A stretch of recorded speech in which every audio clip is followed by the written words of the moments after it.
السلام علیکم۔ آپ نے وہ مثال تو سنی ہی ہوگی کہ چوہے کو ہلدی کی ایک گرہ مل گئی تھی، ایک ٹکڑا مل گیا تھا، تو اس نے اعلان کر دیا کہ وہ پنساری بن گیا ہے۔ حالانکہ ہم جو لوگ انڈیا پاکستان، خاص طور پہ پاکستان میں رہتے ہیں، ہم جانتے ہیں کہ پنساری کے پاس ہزاروں چیزیں ہوتی ہیں، پتہ نہیں کیا کیا شاخیں اور پتے اور کیا کیا کچھ ہوتا ہے، تب وہ پنساری کہلاتا ہے۔ مگر چوہے کو ایک ہلدی ملی تھی تو اس نے کہا میں بھی پنساری بن گیا ہوں نا۔ تو یہی حال جو ہے وہ میرا ہے اس وقت نا، خاص طور پہ جب دنیاوی معاملات پہ گفتگو کرتا ہوں اور میرے مخاطب یہ جرنلسٹ اور یہ ولاگرز ہوتے ہیں، خاص طور پہ موہت پیرزادہ صاحب یا اسی قسم کے اور بھی بہت سے لوگ، تو میری حالت بھی وہ ہوتی ہے جو ہلدی حاصل کر کے پنساری والی حالت ہوتی ہے۔ ہاں الحمدللہ جب ہم دین پہ گفتگو کرتے ہیں تو وہ بغیر سند اور بغیر بڑے بڑے فقہ کے، اللہ کا شکر ہے، کبھی بھی ہم ایسی گفتگو نہیں کرتے۔ تو آج پھر موہت پیرزادہ صاحب میرے مخاطب ہیں۔ جب سے یہ پاکستانی جنگ ہوئی ہے، پیرزادہ صاحب یہ ماننے کے لیے تیار ہی نہیں ہیں کہ پاکستان نے کوئی قابل ذکر کارنامہ بھی انجام دیا ہے۔ انڈیا کے سارے کلیم مانتے ہیں وہ کہ انہوں نے ہماری کون سی ہے وہ نور بیس بھی ختم کر دی اور ہم پر میزائل بھی ٹھکانے پر لگا دیے۔ وہ یہ ماننے کے لیے تیار نہیں ہے کہ پاکستانی میزائلوں نے بھی انڈیا کے اپنے ٹارگیٹ جو ہے اچیو کیے ہیں نا۔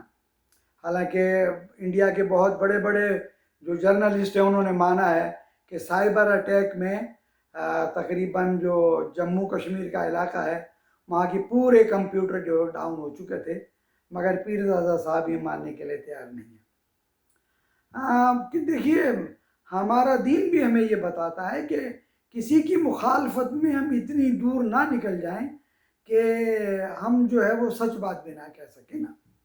پاکستان کے معاملات میں جو ہمارے سیاسی معاملات ہیں، تھوڑی دیر کے لیے الگ ہو جائیے، یہ جو ہمارے جن لوگوں پر زیادتی ہوئی ہے، پیرزادہ صاحب ہیں اور بھی جو بھی لاگرز ہیں، ملک سے نکلے ہیں، بہت بڑی زیادتی ہے، اسے برداشت نہیں کیا جا سکتا۔ مگر بات یہ کہ جس مقام پر جو چیز حق ہے اسے تسلیم کرنا چاہیے نا۔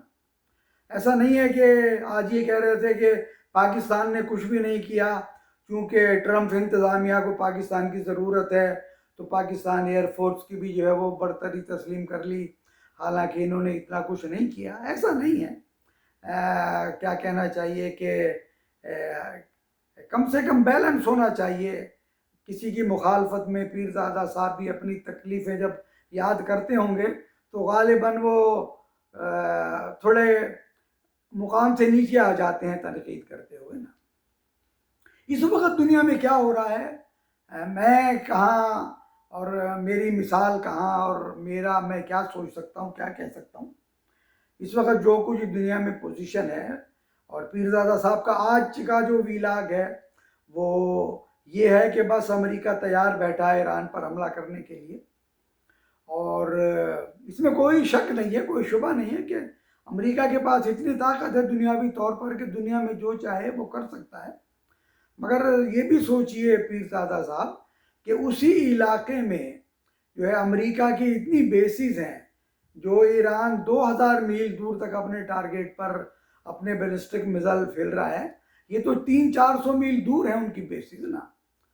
اپنے جسے کیا کہنا مشرق وسطیٰ میں جو اسلامی ملکوں میں ان کے جہاز کھڑے ہیں، ان کی جو بیسز بنائی ہوئی ہیں، 40,000 امریکن ہیں وہاں پر نا۔ تو آپ یہ مت سوچئے کہ امریکہ ایران پر حملہ کر دے گا اور ایران ہاتھ باندھے کھڑا ہوا ہوگا ان کے پاس، اتنا آسان نہیں ہے۔ یہ امریکن بھی یہاں سمجھ رہے ہیں، امریکن پوری جو کیا کہنا چاہیے بہت بڑے تھنک ٹینکس ہیں، ان کا برملا یہ اس وقت آ کر کہہ رہے ہیں کہ یہ جنگ اسرائیل کی جنگ ہے، امریکہ کو اس میں نہیں آنا چاہیے۔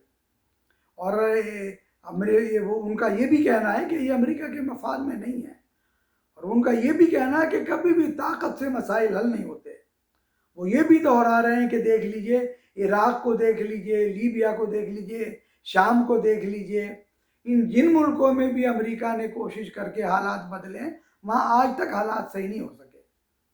تو یہ کہنا کہ امریکہ آ جائے گا اور وہ یہ کر دے گا، وہ ہاں ٹھیک ہے کر سکتا ہے، مگر کرائم بھی کوئی چیز ہے نا پیرزادہ صاحب۔ آپ نے صرف آدھا منٹ کی یہ گفتگو کی کہ نہ روس ان میں انوالو ہوگا، نہ چائنا اس میں انوالو ہوگا۔ اندازہ لگا لیجیے دنیا کی سب سے بڑی مارکیٹ ہے مڈل ایسٹ، چائنا کس طرح یہ برداشت کر لے گا کہ یہاں پر امریکہ بہادر اور جو ہے وہ اسرائیل کی جو ہے وہ کیا کہنا چاہیے خود مختاری قائم ہو جائے، یہ پورے علاقے کے باس بن جائیں؟ ناممکنات میں سے ہے یہ۔ کل کیا ہوگا، اگلے لمحے کیا ہوگا، کوئی نہیں جان سکتا، مگر خدا نے شعور دیا ہے۔ آپ تو پیرزادہ صاحب بہت بڑے کیا کہنا چاہیے ڈاٹ کنیکٹر کہلاتے ہیں آپ کو، اس بات کو سوچیے آپ۔ ایران کی پوری قوم کا، اس کو رجیم نہ کہیے، یہ ان کے نظریاتی لیڈر ہیں۔ امام خمینی اور ان کے جانشین ایرانی قوم کے جانشین ہیں، نظریاتی جانشین ہیں۔ یہ اگر چلے بھی جائیں گے تو ایران کی نظریاتی جو ان کی بیس ہے اس میں کوئی فرق نہیں پڑے گا۔ انسان آتے اور جاتے رہتے ہیں، خمینی خود چلا گیا، خامنہئی بھی چلا گیا۔ صرف یہ کہنا کہ ان کو مار دینے سے جو ہے رجیم چینج ہو جائے گا۔ ایران کا شاہ کا بیٹا وہ شاہ جسے اسی امریکہ نے اپنے ملک میں دفن نہیں ہونے دیا، آج 50 سال کے بعد اس کے بیٹے کا انٹرویو نشر کر رہا ہے کہ میں تمہارے ساتھ ہوں۔ کیا پدی کا شوربہ اپنے پیرزادہ صاحب، غور کیجئے ان بات کو، اتنا آسان نہیں ہے۔ دنیا کے دوسرے بڑے بڑے ملک، ان کی معیشتیں، وہ اس طرح نہیں سوچیں گے کہ آپ آرام سے کھڑے ہو جائیں اور امریکہ اور اس کی فوجوں کو آ کر اجازت دیں کہ عمران پر حملہ بھی کر دیں، ایران کے آیت اللہ کو مار بھی دیں، ایران میں وہ انقلاب آ جائے کہ جو امریکہ چاہتا ہے کہ نیو یارک اور مینہٹن جیسی سین جو ہے وہ امریکہ میں نظر ہے نا، ناممکنات میں سے۔ یہ ساری باتیں قابل توجہ ہیں، یہ تو ایک عام انسان بھی سوچ سکتا ہے۔ اور رہا پاکستان کا معاملہ کہ وہ کیا کہنا چاہیے اس قدر امریکہ کے فریب میں آ جائے گا کہ وہ ایران کے لیے سب کچھ قربان کر دے گا۔ ابھی 1 مہینہ بھی نہیں گزرا اس بات کو کہ آپ کے ملک نے جو فوجوں نے لڑائی لڑی ہے اس میں کس نے کتنی مدد کی ہے، یہ تو آپ اور ہم جیسے لوگ بھی جانتے ہیں۔ پھر کیا پاکستان کی افواج کو اور حکومت پاکستان جو افواج پاکستانی ہیں وہ ان باتوں کو بھول جائیں گے؟ بہرحال آپ کی تکلیف اپنی جگہ، مگر کم سے کم بیلنس تجزیہ کیجئے آپ نا۔ آپ کا یہ کہہ دینا کہ سب کچھ دھرے کا دھرا رہ جائے گا اور مشرق وسطیٰ میں اسرائیل ایک ڈومیننٹ پاور ہوگا، وہ سب کہیں گے کھڑے ہو جاؤ تو کھڑے ہو جائیں گے، اور سب کہو بیٹھ جائیں تو بیٹھ جائیں گے، اور امریکہ اور چائنا اور روس دونوں ایسے ہاتھ باندھے ہوئے کھڑے ہوں گے۔ آج کی دنیا میں یہ ناممکنات میں سے ہے۔ کل دیکھیے کیا ہوتا ہے، یہ اللہ ہی جانتا ہے۔